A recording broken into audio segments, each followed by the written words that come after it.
go on with this measurable function.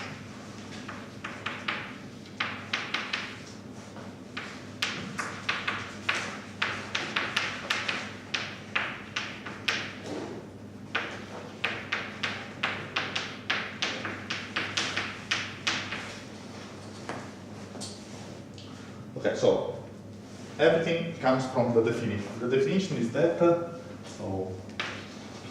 well, one of the equivalent definitions is that, let's give f is nearly 0, which means measurable, if f to the minus 1 of any, well, ball of open sets, let's say in our interval, let's take the usual definition, is in the sigma algebra of measurable sets. Sigma algebra of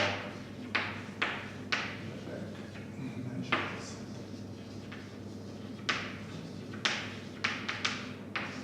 Okay.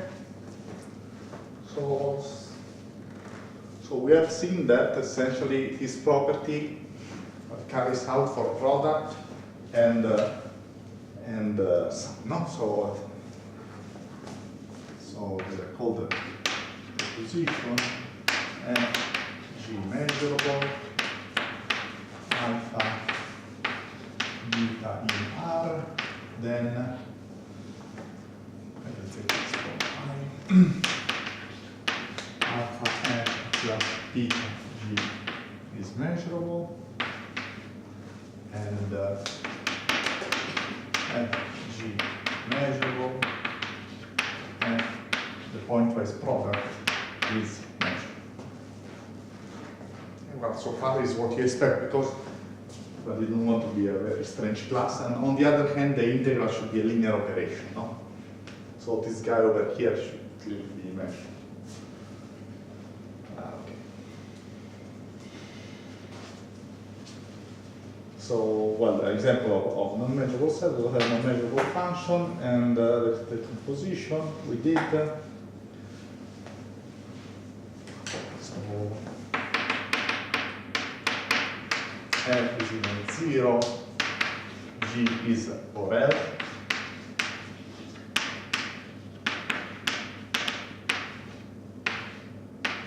Then g composed of f is in A0. But this assumption cannot be relaxed. You have set of measures 0, which are bounded back into sets of positive measure, and then or subset of positive measure, and so on. Then the example, you have an example of non-measurability of the counter image of set of measure 0. Is the opposite f composed G? Depends how to write. Okay. So what is the meaning here? How How do you write this? G on f of x.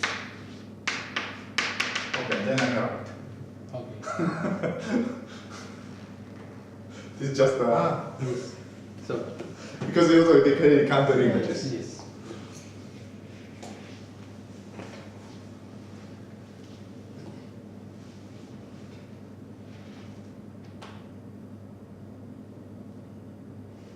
Oh, so there's some exercise, but I don't see now what I wanted to give you. G continuous.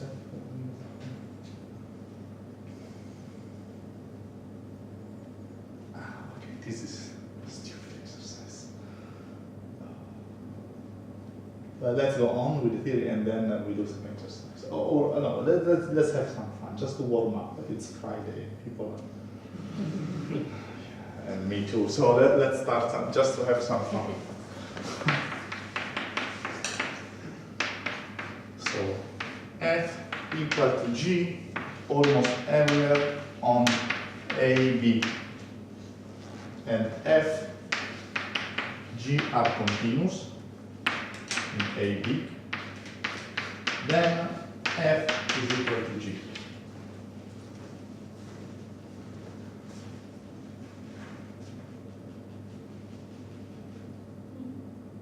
Yeah, indeed, was the same face I had when I just read the exercise. What I wanted to say here. Now I understand what it is. So it's trivial, no? More or less.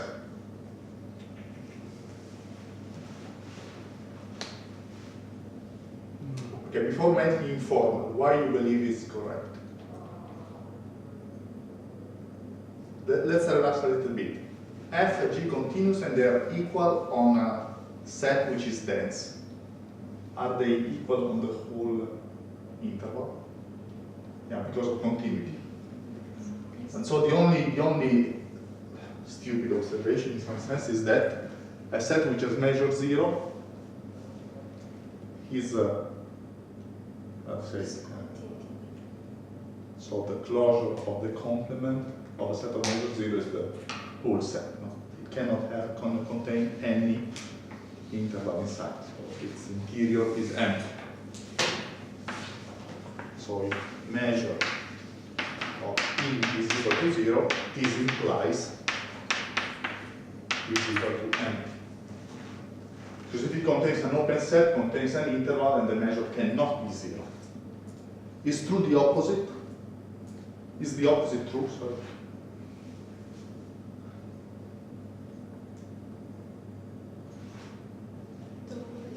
So is it true that if a set has empty interior, has measure 0?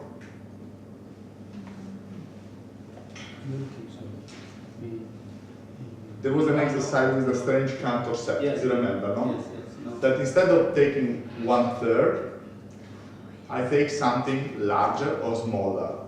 Well, no, here I take something smaller. Then when you, so remember this, the construction was, for the Cantor 1/3, you remove exactly 1/3. But now you can assume I remove, for example, half a 1/3.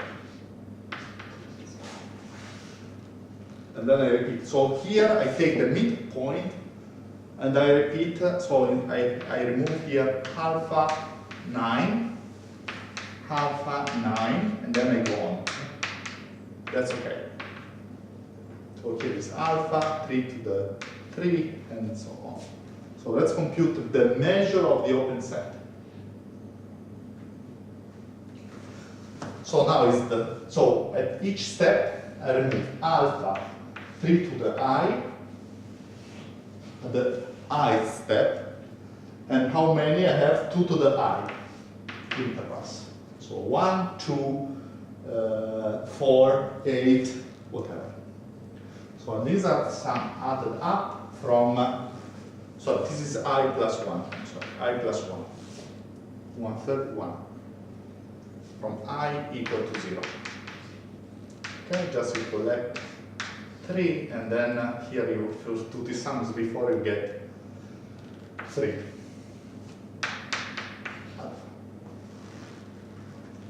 So you have an open set. Well, this is not the trigger. This is the trigger part whose measure is less than 1. And on the other hand, which property has this open set? Its closure is the whole interval. No? Because you see, take any open interval, at some point one of those enters inside. Okay, so let's say O alpha is open, O alpha closed is the interval. So let's say if K alpha is 0, 1 minus O alpha, what is the measure? Is 1 over alpha. 1 minus alpha. And can it have a non-empty interior?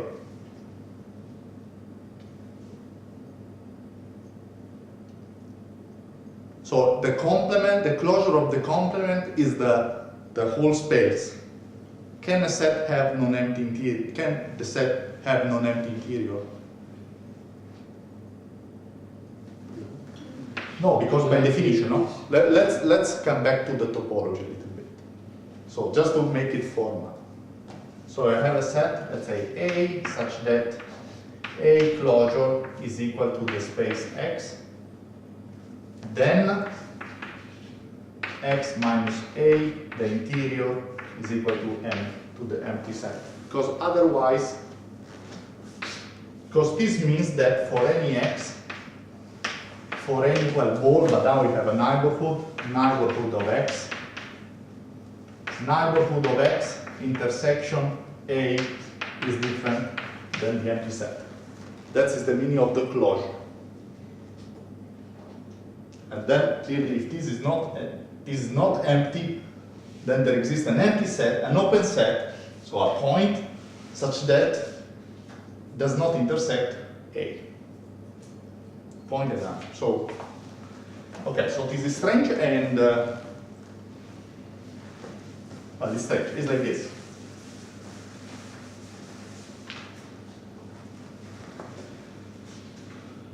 And that's the second point. If E is such that E is in L, and F equal to G almost everywhere on E, and F, G are continuous. You can take continuous of R. Does this implies F equal to G?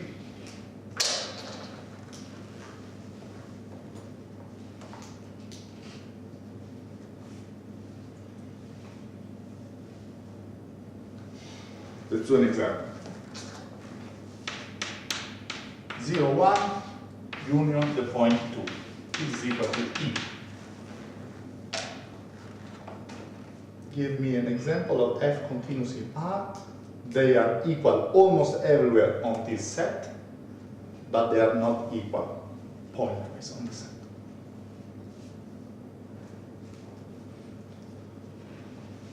Okay, from the previous example, you know that there is only one point of the set which makes trouble, not the other. The other points, they don't care. So this one thing they coincide here is what we proved. And so on.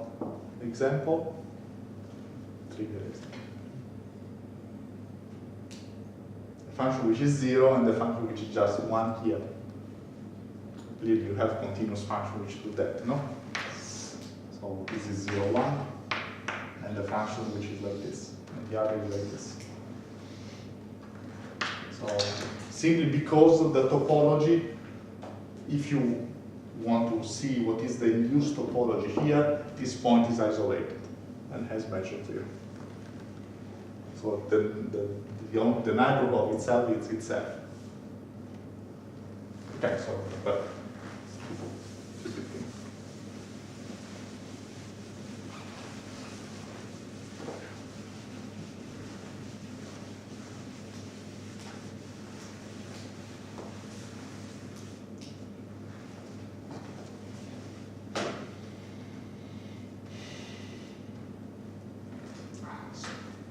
strange exercise.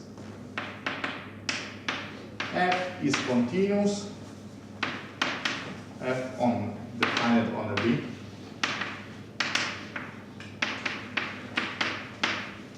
Is continuous outside finitely many points.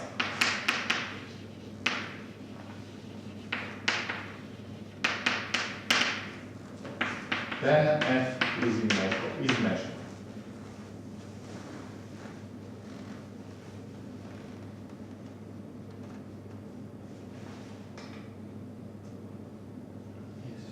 Yeah, because the trick is that finitely many points measure 0. And in the rest you have intervals where it is continuous, so set data is measured. So the counter image of any of this set are the finite union of open sets plus at most a set of measure 0.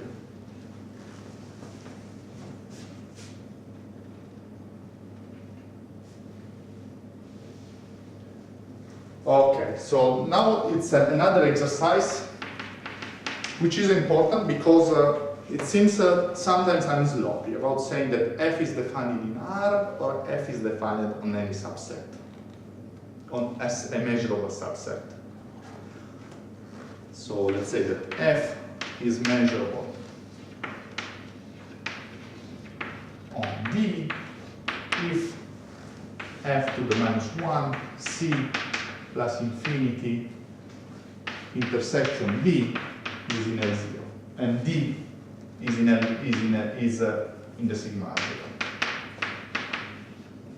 So if I give you a sigma algebra, I say that this is measurable on a measurable subset if the counter image restricted to the subset is in L0.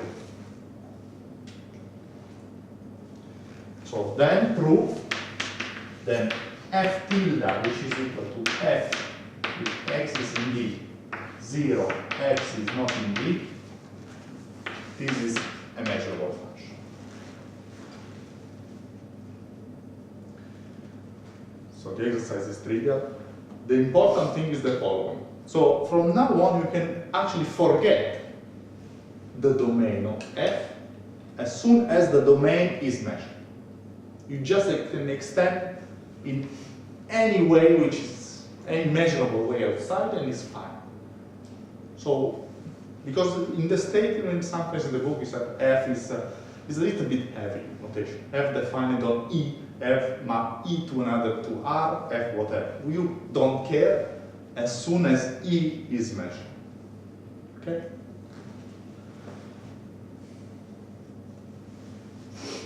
And now a difficult one. And I won't leave you the fun.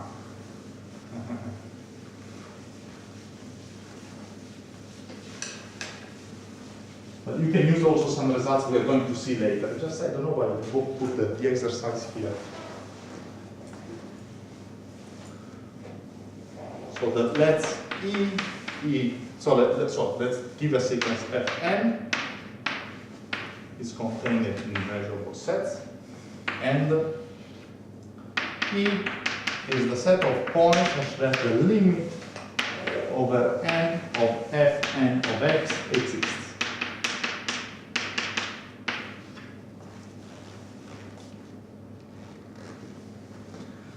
Then E is in the sigma algebra of the vector.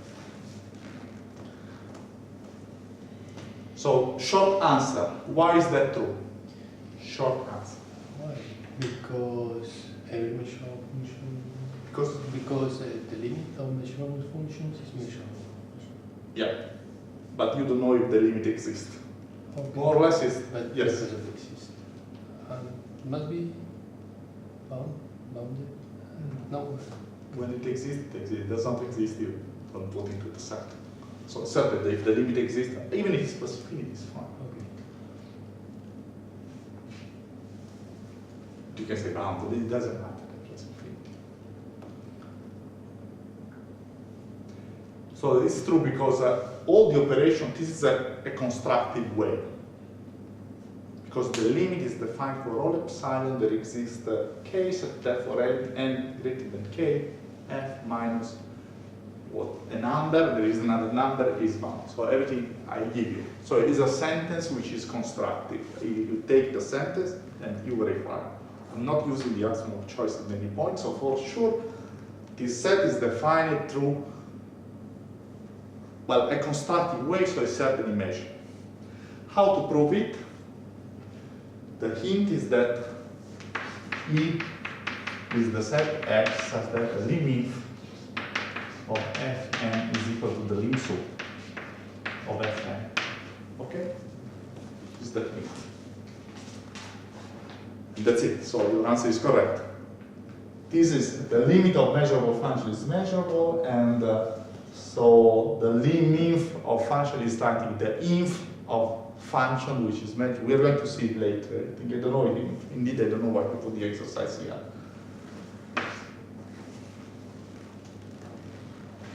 Okay.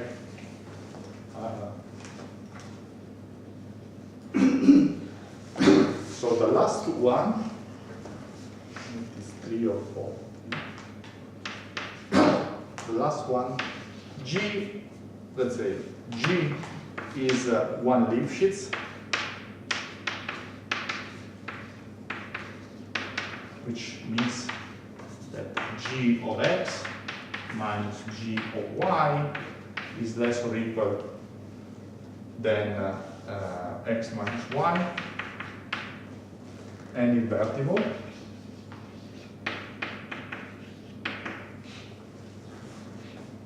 Then g to the minus 1 composed of f. Sorry, let me see that way.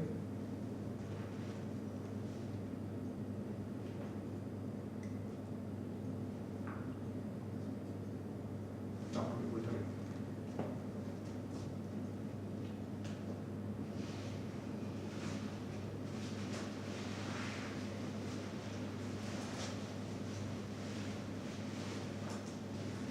Yes. And f composed of g to the minus 1 is in L0 for all f is in L0. So this is a case where you can compute composition where the measurable function is put on the right and not on the left. Sorry, on the left, not on the right. Because, so the counter image of an open set is a measurable set, which is a G delta set plus a set of measure 0, and the counter image with respect to G minus 1 of set of measure 0 is of measure 0 because of this point. This was a previous exercise, no? The image of set of measure 0 with respect to one Lipschitz is a set of measure 0. So just invert slightly the formula. Okay, so I didn't remember. Do we see that the limit of measurable function is measured? No, you said it. Indeed, I don't know why he put the book put the exercise here. Just took the exercise, but I think it's the right position. So let's go on.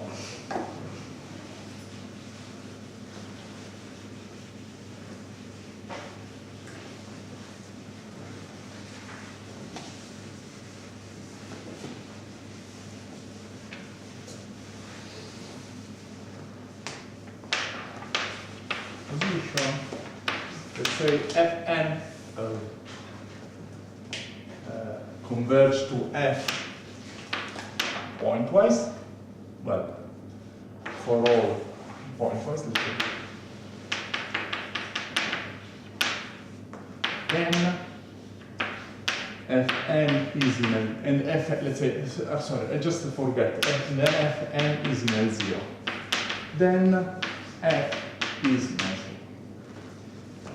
So ideas here.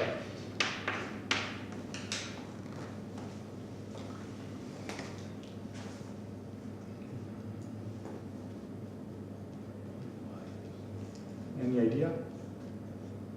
So essentially you have to write the limit as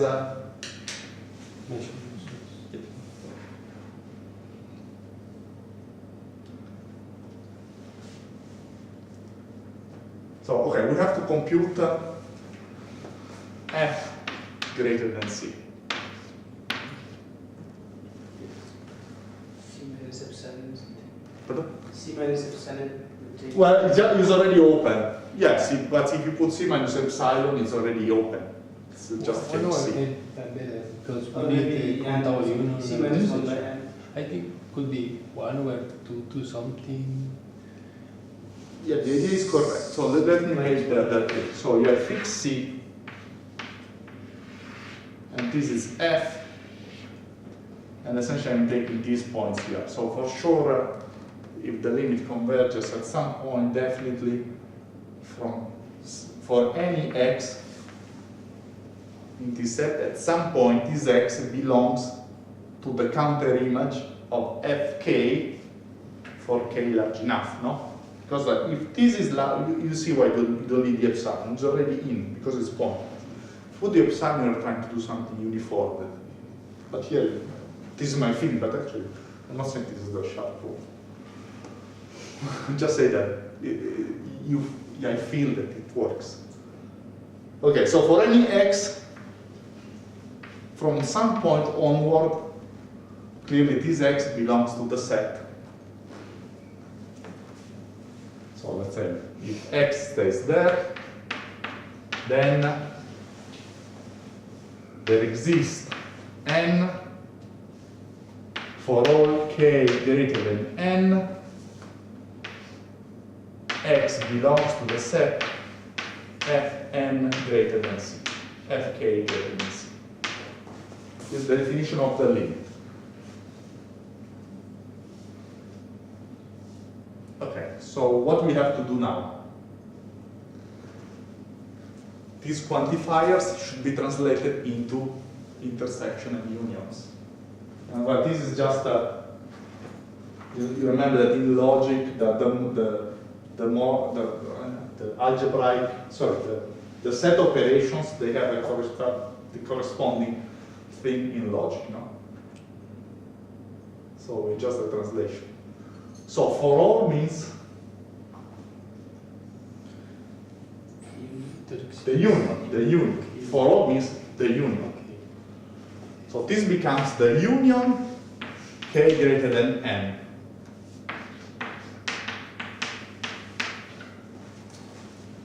Exist.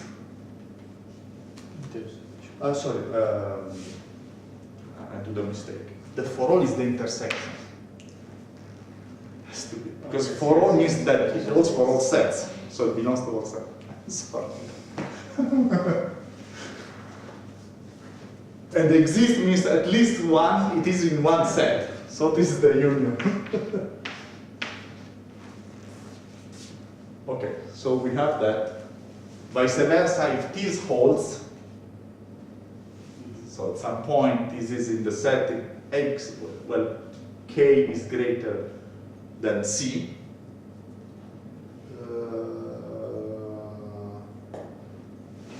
It may be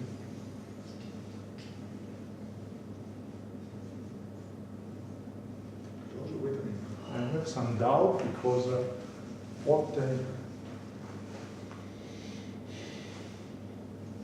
it may happen that this is in the closure. So what I have here is that this set is contained in this set.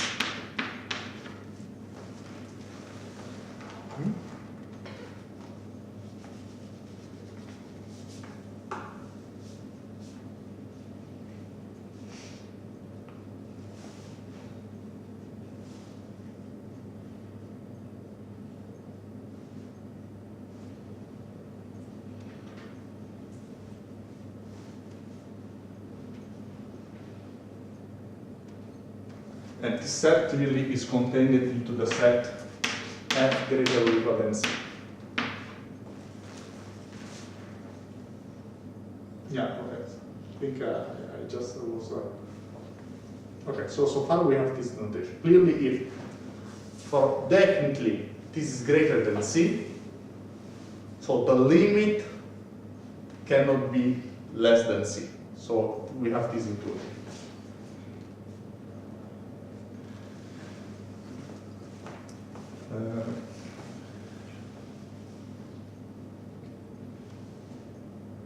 Okay, on the other hand, let me see.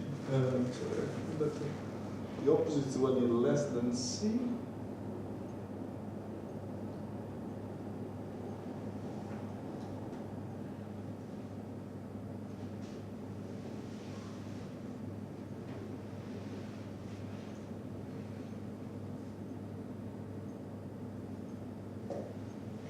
Exactly equal or is subset? Pardon? This is exactly equal or subset. The equivalency. Yeah. This is the inclusion is equal or is subset. What it is equal? I don't understand what this is the equality sign or is the subset? It's a subset because I have the limit may be less than epsilon. So I think at the end you are right. I should take minus epsilon.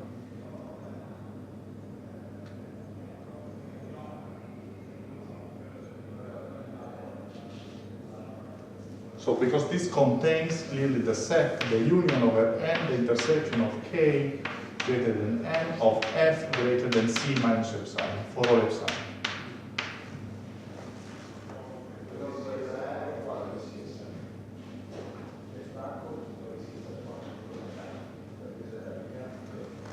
So I think, because, so at the end is just one stupid set here that disturbs me, just a stupid set.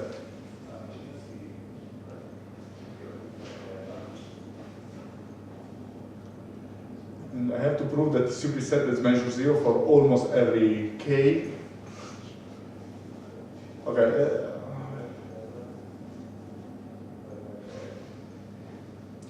This I obtain this closure, but not the other. I obtain this direction, but not the other. But I believe. Okay, we go on. We'll come up with just a stupid. Because from now, what I have just to do is that from this inclusion or this inclusion, I can write this containing two measurable sets. So it is contained at most in the counter image of the set where f is equal to c. So I have just to measure to show that for almost every c, that set is measure 0. And well, it is the line. I will check if it is sufficiently fast. And then once I have the measurability for almost every c, clearly this implies the measurability for any c. And I think I can do the following. So I can say indeed that if I take c, okay, I can do the following. If c is such that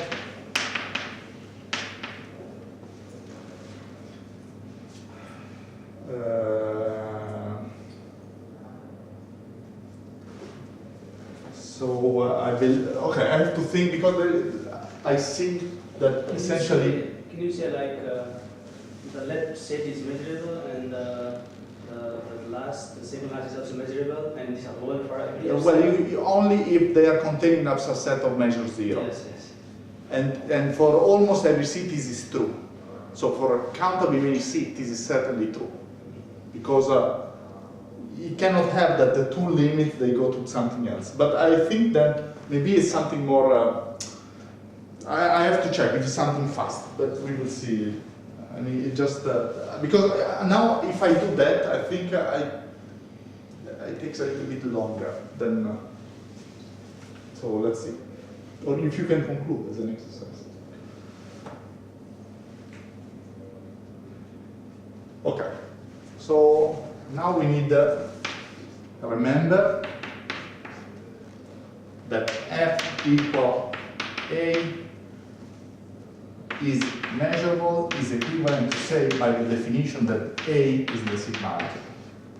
What is the building block? Because of the following definition. So phi is a simple function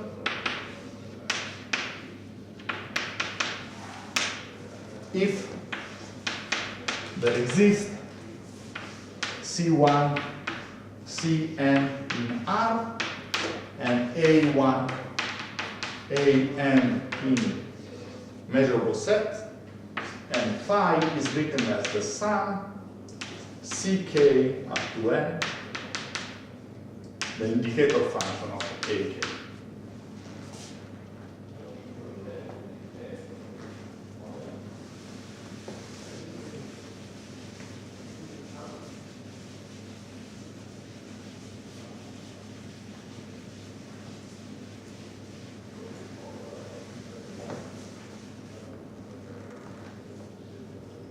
Okay, I see I have to finish the proposition now. Maybe at the end if I have time.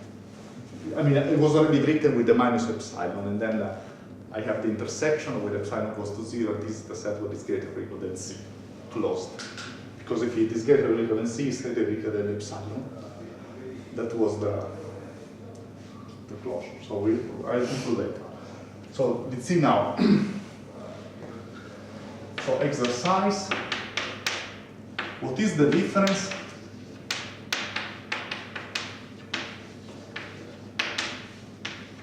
of simple function and step functions?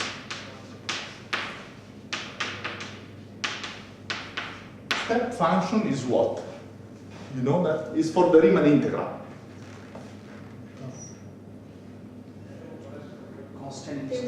In a series of intervals, no?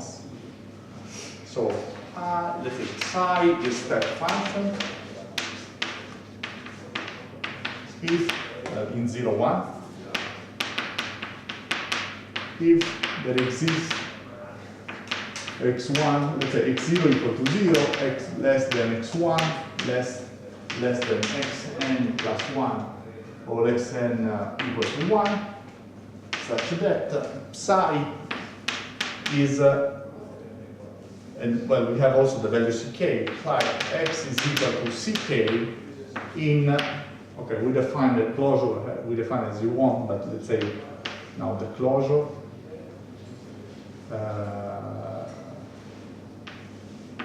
Xn minus sk minus 1 xk. And here we can have also sk minus 1 xk or whatever. It's not important. One of them. So what is the difference here? Simple functions are defined on measurables. Intervals. Simple function, yes, on measurable sets. And step function on intervals. Step is simple. Hmm? Step functions are simple. Yes, but not the opposite.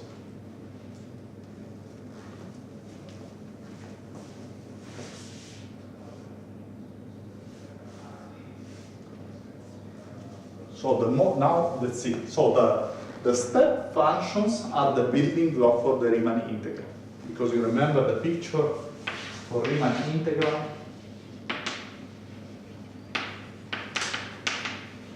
Essentially, I'm giving you f.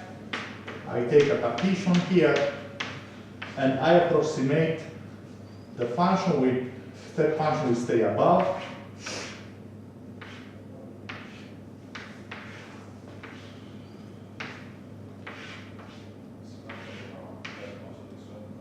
Or below.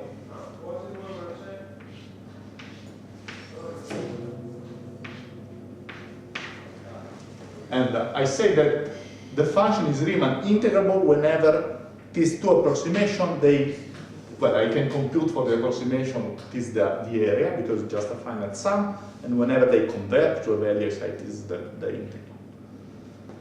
Okay, so here we have to do the same, more or less, because the idea was that instead of slicing here, we slice vertically.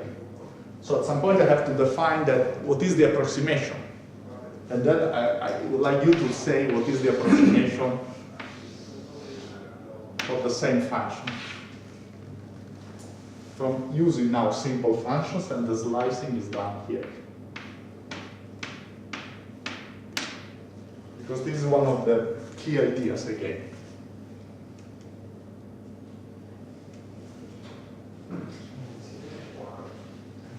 Functions. The A's are the sets which the function is above this C. Yeah, so that one implies that the A is the linear of two intervals. okay. So at the end, what would be the simple function here? Linear of So this here is just this guy, and then this guy, and then here is this guy, and this guy, sorry, and this guy, and this guy, this guy, this guy. Because it's the sum of these lies plus these lies plus this function here plus this function here plus this function here, this function here, this function. This is the function which is below. It's a simple function. It's the sum of this value times this interval plus this value times this interval plus this value plus the counter image. The function which stays above, well, I just take this interval here, this interval here.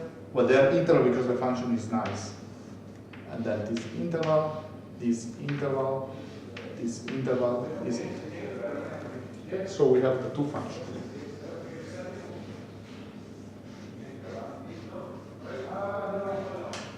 And the other one.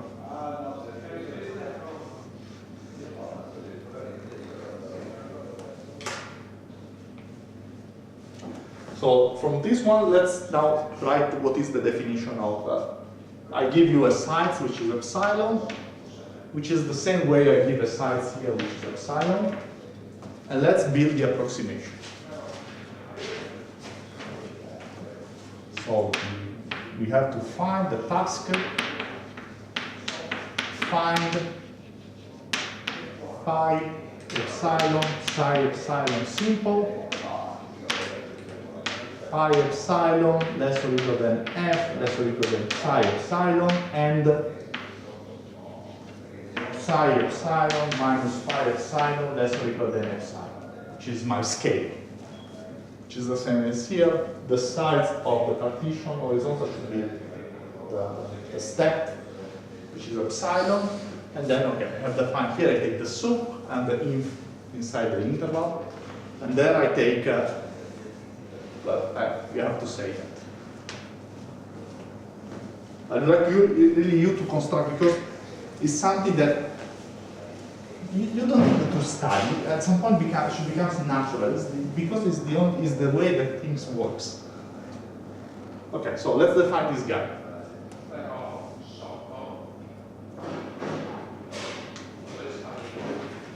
Okay, so this interval, for example, is I epsilon, and this is I plus 1 epsilon. I have to compute two sets, no?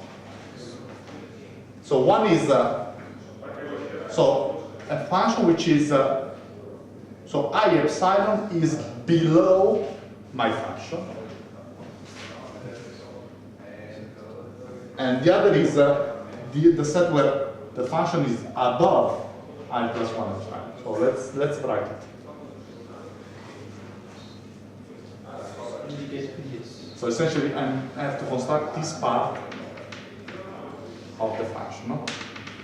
Well, I have to, so for let's say I fix here I add epsilon, and then I say one part is this guy, and the other part is smaller because this one is larger. It's up to you.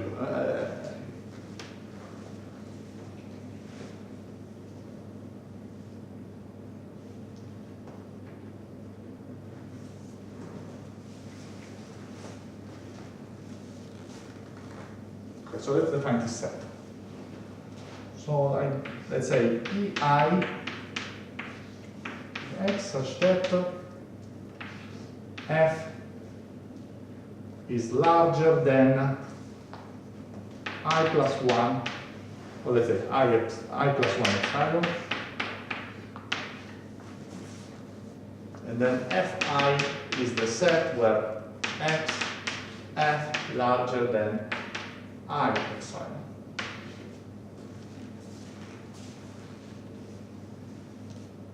These are the two sets, no?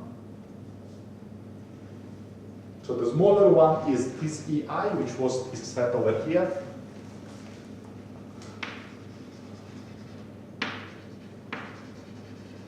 And then fi is this set over here. Yes, okay, so the first P1 is the indicator function on this set with value 1 plus 1 epsilon. So epsilon is always, yes, so it is. One is epsilon, the indicator function of fi, and the other is epsilon, the indicator function of ei. Just write it like this because you have clearly this inequality.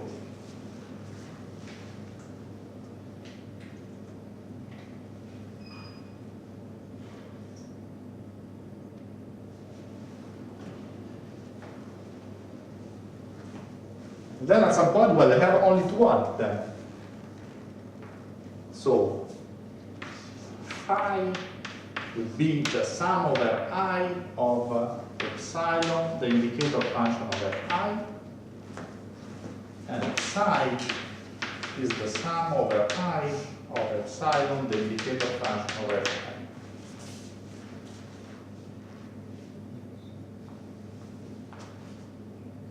Okay, maybe it is confused a little bit, but let's do another definition then.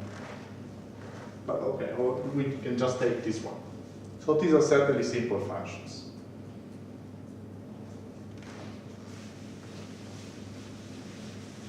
Well, simple function as soon as, let's say, f is bounded, no? Because then I have only to add the counter and positive. Otherwise, I need a sign. So let's say this is okay for f bounded and positive. So let's say f and m. So essentially, I have m over epsilon sets. Let's prove now the estimates that we need.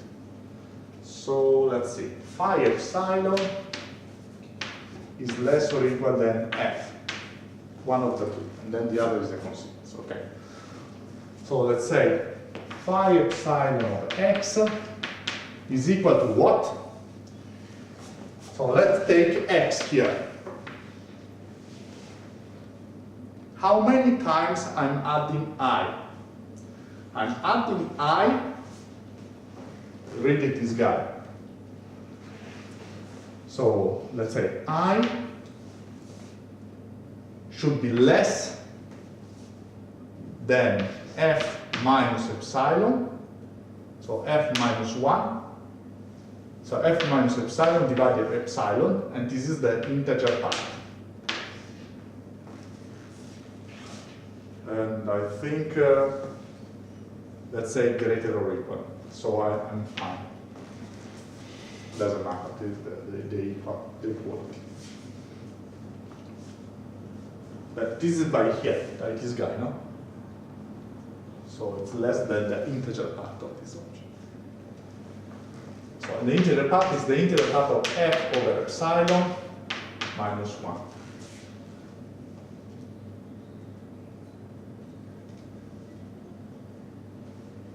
And actually, I think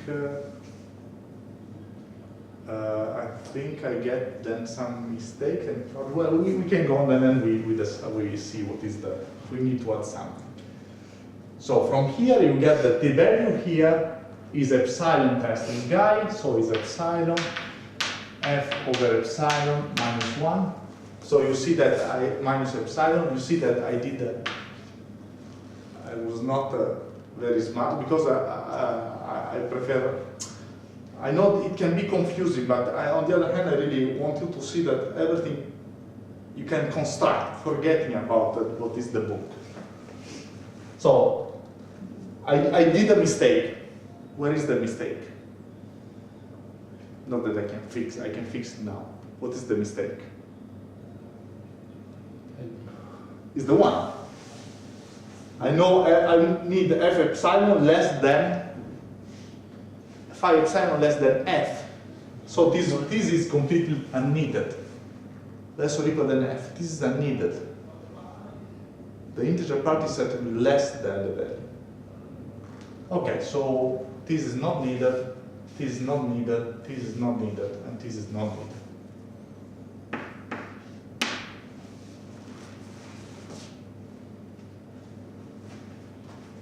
So now let's do the other. F less or equal than psi epsilon.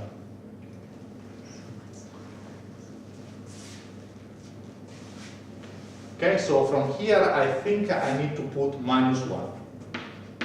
I see that. Then should be like this. So from here I get that psi epsilon of x, I repeat the construction, is equal to the epsilon, the integer part of f over epsilon plus 1, plus epsilon. And then it's okay. The integer part plus 1 is certainly greater than the point, than the value. Okay? So you see, I just did a mistake. And now what is the difference between the two? By these two formulas. So this is equal to phi epsilon of x plus epsilon.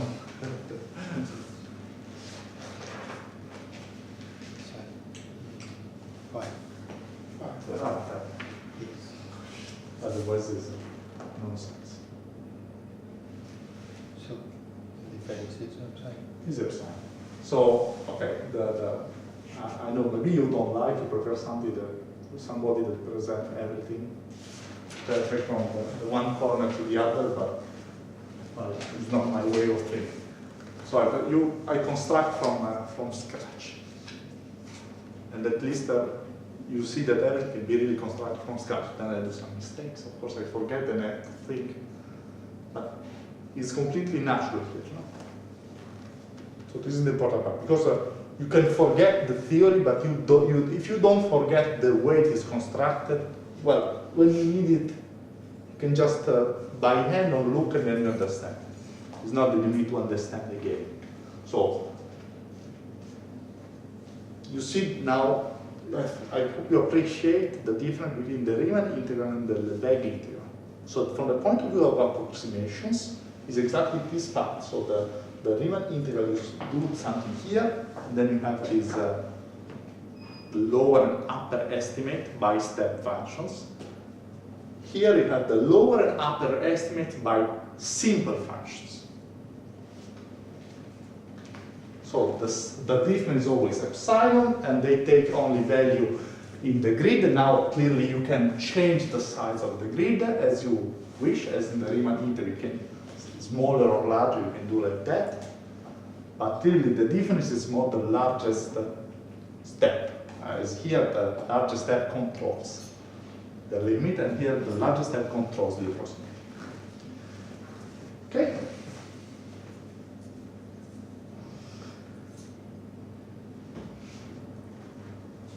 So, and now approximation theory. So after this constant, so let's collect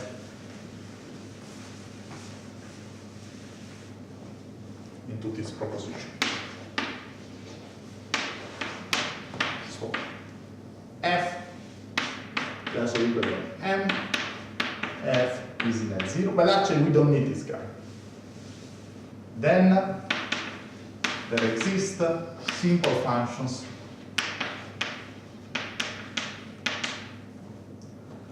phi epsilon, psi epsilon, such that phi epsilon less or equal to m, psi epsilon, psi epsilon minus phi epsilon less or equal to epsilon.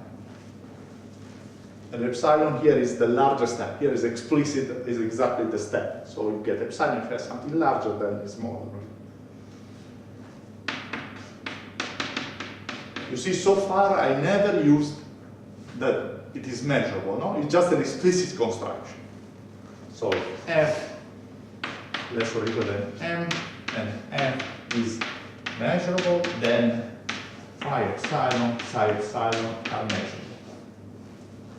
Because of the definition of the sets, is where f is larger than epsilon I. So clearly these are measurable sets.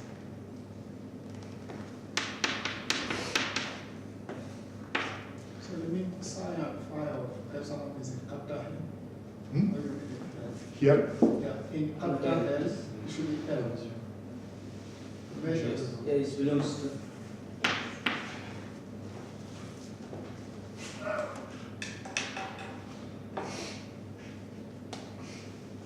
So, last point. F, then there exists phi epsilon, psi epsilon, simple, and converging pointwise.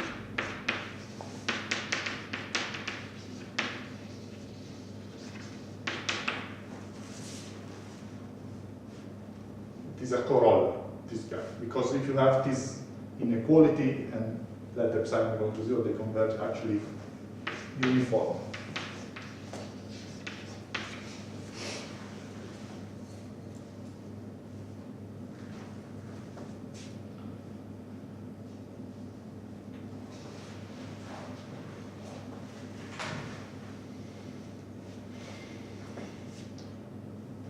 And let me add that also phi epsilon, psi epsilon, let me put it here.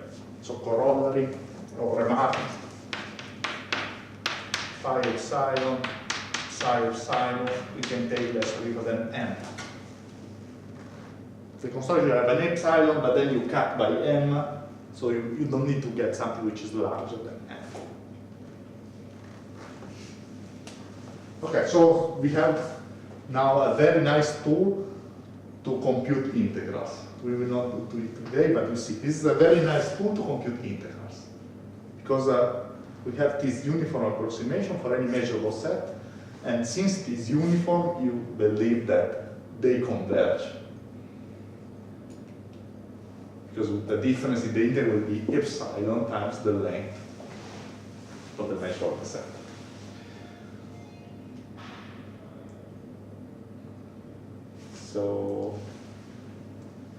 So far is this guy. Now we do some exercise to remove this m. No?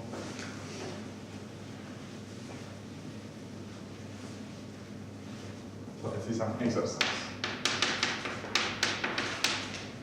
Phi is semi-simple. This is an artificial notation. If phi is the sum, whenever it converges, ck of the indicator function of ek, and ck are in R, and ak are disjoint.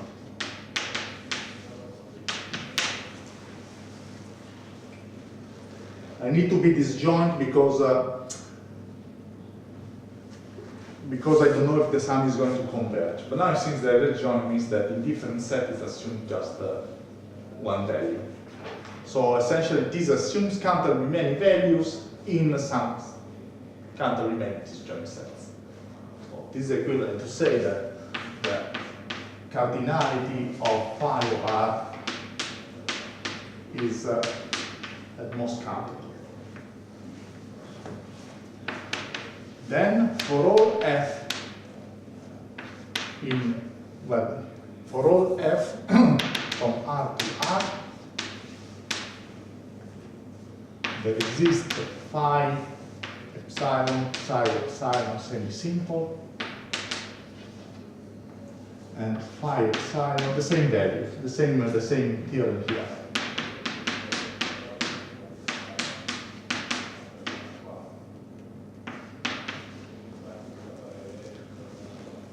Okay, simply because the function is bounded, you just decompose the set, the R, into parts where f is uniformly bounded.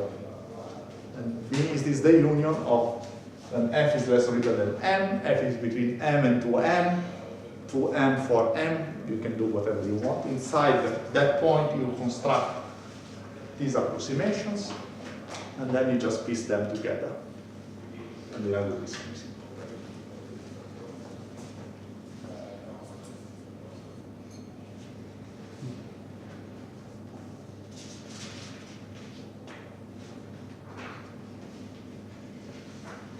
Well, on the other hand, we can do,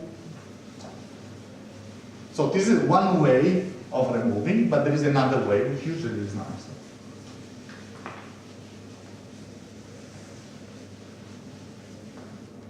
Remove the assumption that it's bounded, so f is in L0, f from R to R, then for all epsilon, there exists k epsilon, let's say from E to R with the measure of E less than infinity, otherwise we're in trouble. Compact set k epsilon such that the measure of E minus k epsilon is less than epsilon, and k epsilon is a subset of E. So the first thing is that essentially is the whole set, and f modulus of f restricted to k epsilon is less or equal than a constant which depends on epsilon.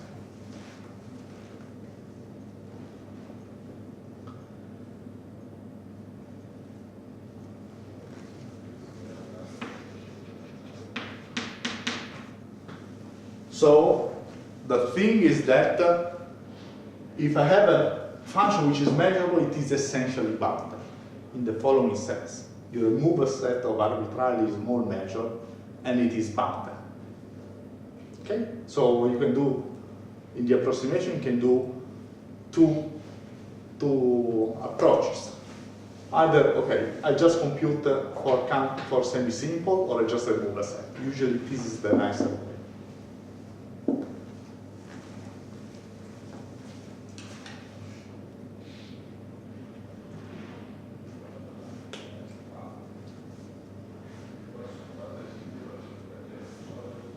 And now this is slightly different, slightly difficult, sorry. So,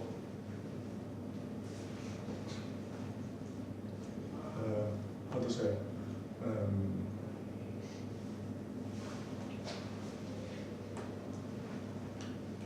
Not compute, but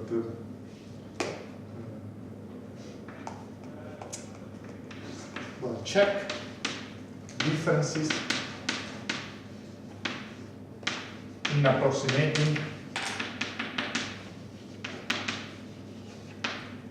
E measurable with step functions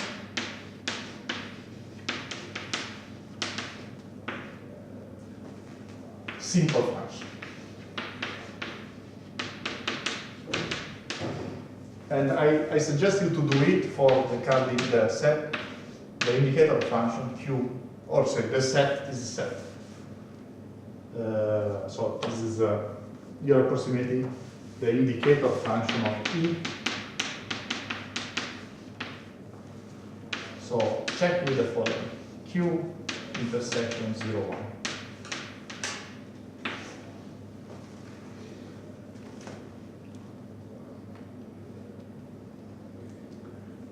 So if you try with 1, you don't get anything, or nothing which is reasonable.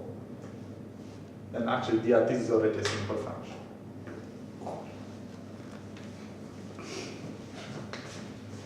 Okay, and now I'm sorry, I want to finish this today. So the book presents these 3 principles. I saw this well, it was an array of little book, so it's more an idea of little, so it is definitely much smarter than me. He's definitely much smarter than me. And so the idea is that which are the basic, let's say, the move you can do in measure theory in order to, like in a chessboard, like to win the game. And he said that you have 3 main principles. And if you remember, last 2 days ago, the regularity of the set was one of the principles, no? The regularity of sets and the regularity of the measure, which implies the regularity of sets. So let's say the 3 principles.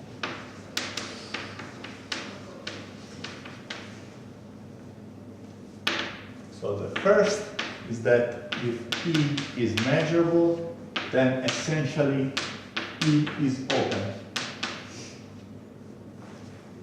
The second is that if F is measurable, then F is continuous.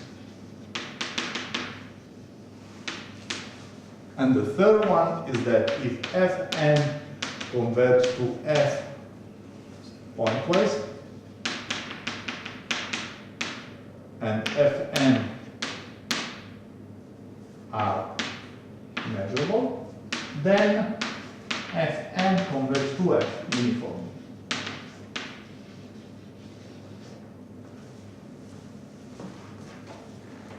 And indeed, well, in some sense it's two. These are the 3 basic things you do. Okay, so the first one, we know how to answer to the first one. What is the correct statement?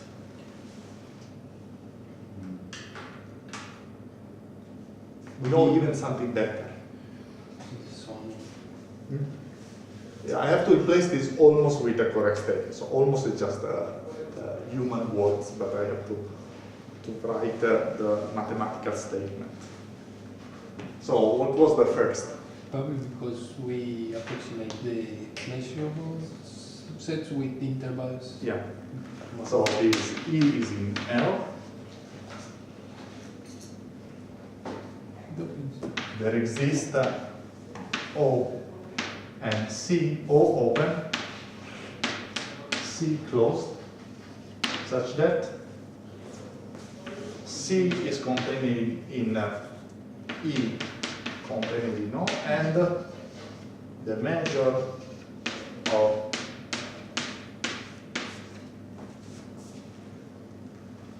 this was the regularity. Remember, the regularity was, well, at the end it is a G delta F sigma. You can go further, which is, but this is the basic regularity, and it comes from the definition of outer measure. So you can approximate from outside or from inside of open outside, closed inside, and then you get the set. So that almost like open means that if you remove or add a set of arbitrarily small measure, you can make it closed or open. So the sets we are working are not as bad as they seem, but they can be very bad. It depends on the point of view. If you look at the set from the point of view of the bad measure, they are good. If you look from the point of view of pointwise value, they are bad. So the descriptive part is bad, but the measure part is nice. So now we have to do the second one. And now let's do this guy over here. Why third is first? Because uniform convergence of continuous function is continuous. So if I replace this like so Fn converges to F pointwise, converges uniformly, and then I have an approximation which is continuous, I get the second result. So let's do this guy here. Let me cancel the first, and I need to cancel the third, and well, we cancel all, and then we write the statement. It's a very important theorem.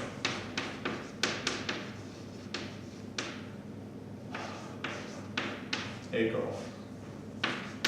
If E is in L0, sorry, in L, the measure is bounded.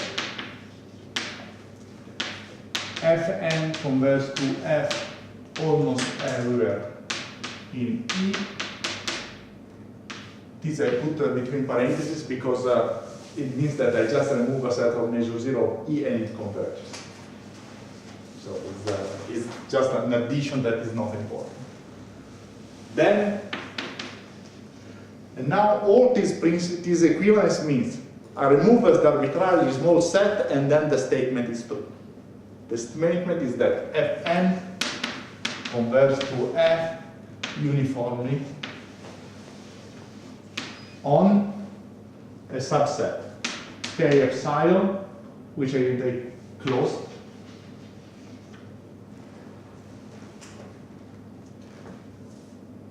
for all, and then I have to add the part that I remove a set of arbitrarily small measure. For all epsilon, there exists K epsilon contained in E closed, such that with the measure of E minus K epsilon is less than epsilon, and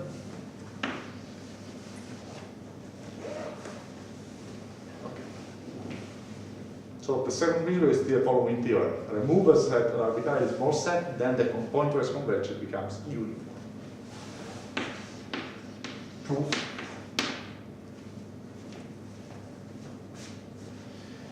And unfortunately, again, I need to have an idea, no? So the idea is that let me see to the 5. Okay, you prefer me to write down, or we have to reach by thinking a little bit?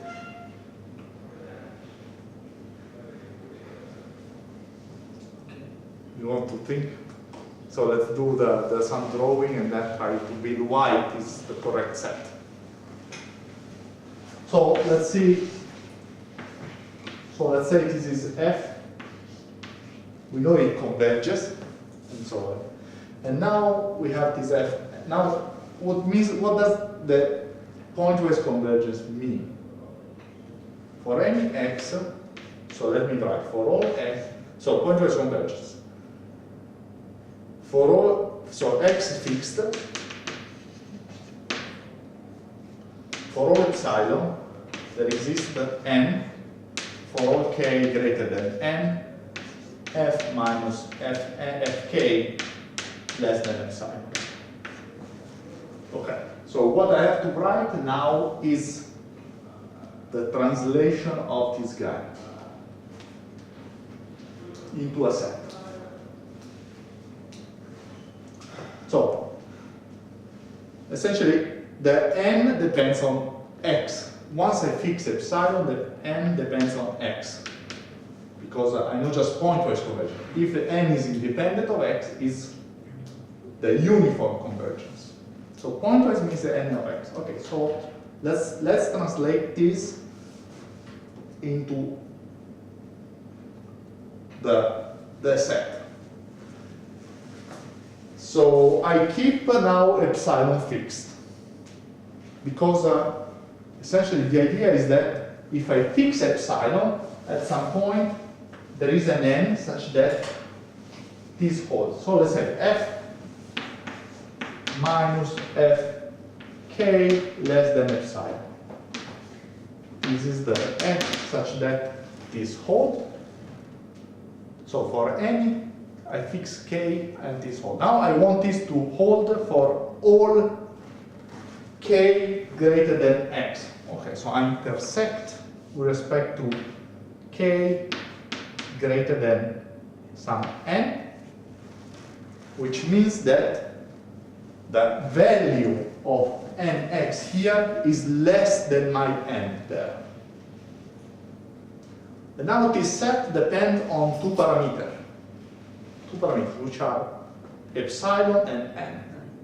Okay, so let's say this is e epsilon n here. So of the sentence down there, I just, of course, you need to do some. If you don't know what the answer, you need to do some tentative. No, that's the just. Well, we can spend 1 hour trying to do the tentative if we find the correct one. The correct one is this one, but you see that is the translation. This one part of the sentence. Now, what is the meaning of this guy here?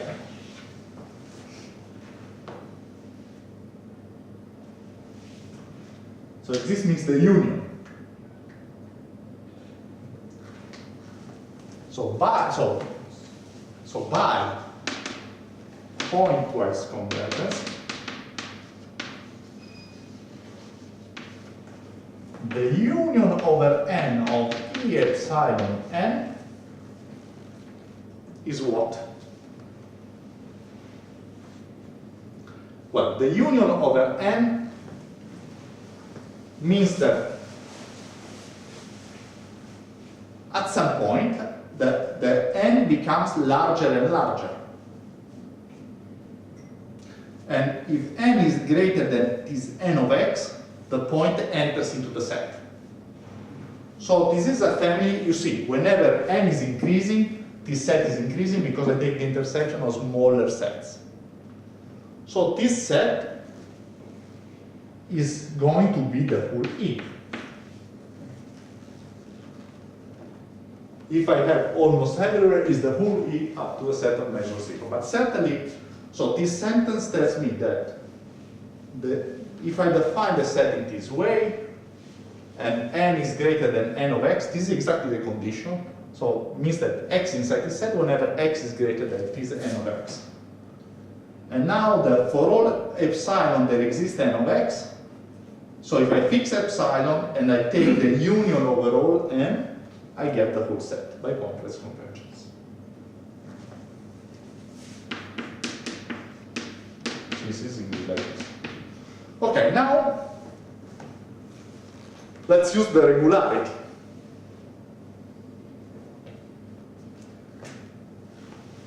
So by Well, the continuity of the measure.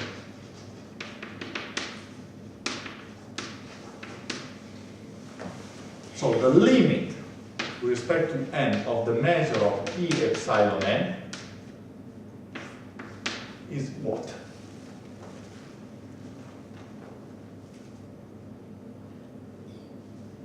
Is the whole set, is the M of E. Because okay, you have a set which is enlarging, is something like taking the countable union of these joint sets. You remember the proof was exactly this one. So this is just the continuity, the sigma additivity of continuity or sigma additivity. So these guys are moving. Oh, and now the proof is done. Because the rest is just technique. The technique we have seen several times, the same technique. Okay.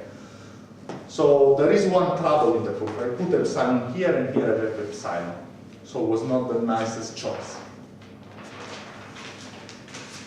So in the statement, let's put eta, so I don't need to change in the proof. It was my mistake to put epsilon here.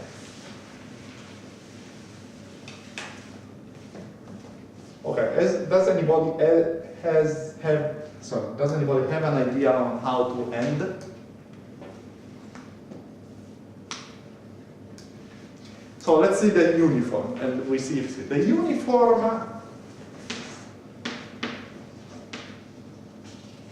I want that if I give an n,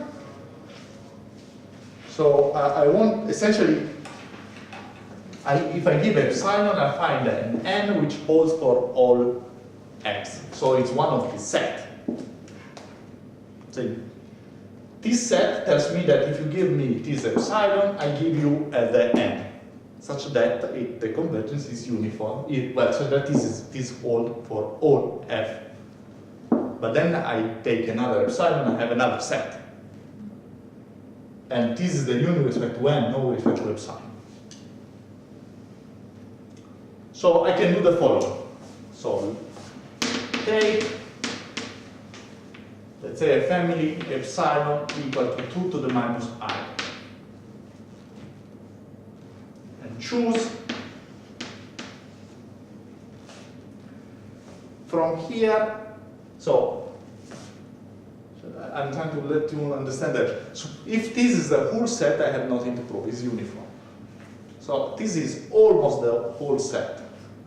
So let's take n sufficiently large such that this is this measure minus something small.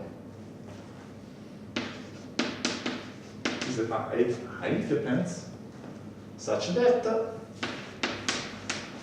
the measure of E 2 to the minus I and I is larger than m of epsilon, m of E minus, okay, what is eta 2 to the minus I. This I can do, no? So on this set, I know that if epsilon is larger than 2 to the minus I, and k is larger than ni, I have this inequality. Now take the intersection.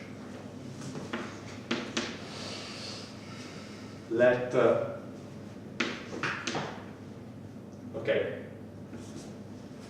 I said this is closed, but clearly we know that from the irregular. So let's say so define E eta is the intersection over I, E 2 to the minus I and I.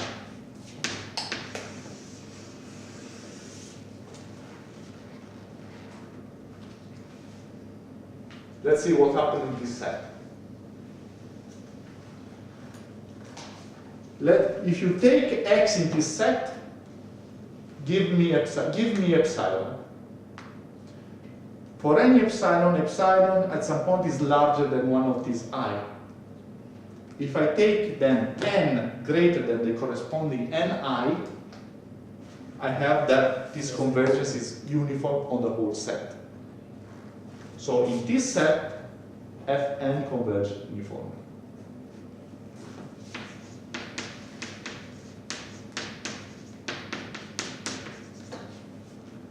But how to prove it? You see the difference now, no? So essentially, making this intersection and make the thing uniform. Because it means, let give me epsilon, I choose an I, and then I have an I, and I have a uniform estimate. So that's exactly the definition. So we have now to prove that you have a compact and the measure is less than eta. Let's compute the measure of this guy. Measure, I compute the measure of the complement. E minus E eta is less or equal, okay, then every time I remove this piece. So the complement is the measure of E, so the sum of E minus E 2 to the minus I and I. So and I have the intersection of sets, and the complement is almost the union of the complement. And this guy is less or equal than the sum I equal to 1 to plus infinity eta 2 to the minus I, which is, sorry, less. I have a strictly less, which is equal to eta.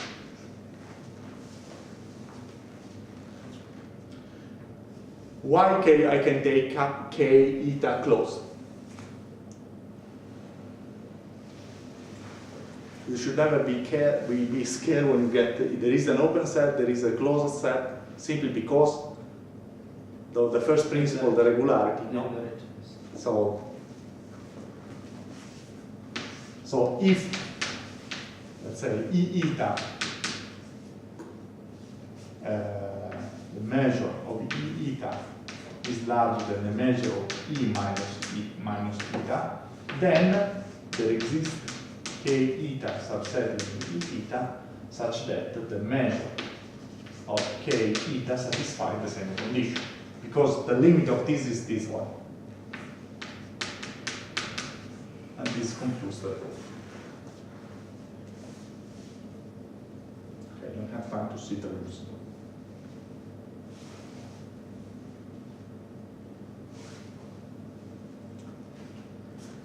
So you have some questions about this theorem. This proof is slightly complicated. It's not that easy. So you have any question here?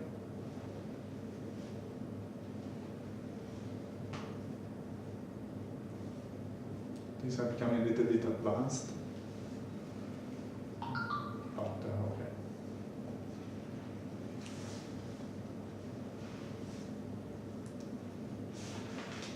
So I have here because so the important fact is that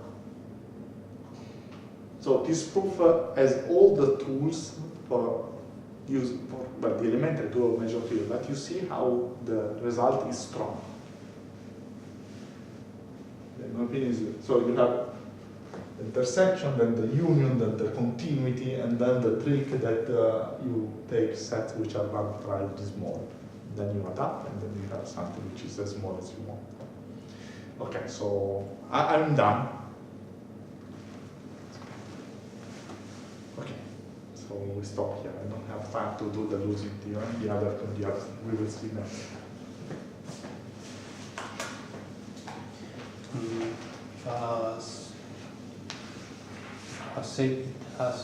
Can you mention it implies it's bounded or something like that? I think yes. Yes. No? Yes. That's true. Because it has finite measure, then okay, is the union of sets which are enlarging. At some point, the tail is very small. If the set has not finite, then it's false. The theorem is false. Because essentially, the sentence over here is meaningful only when this guy is bound. Otherwise, you cannot say, well, this is it converges, but even in h plus infinity, they are finite, and then you cannot say that this is.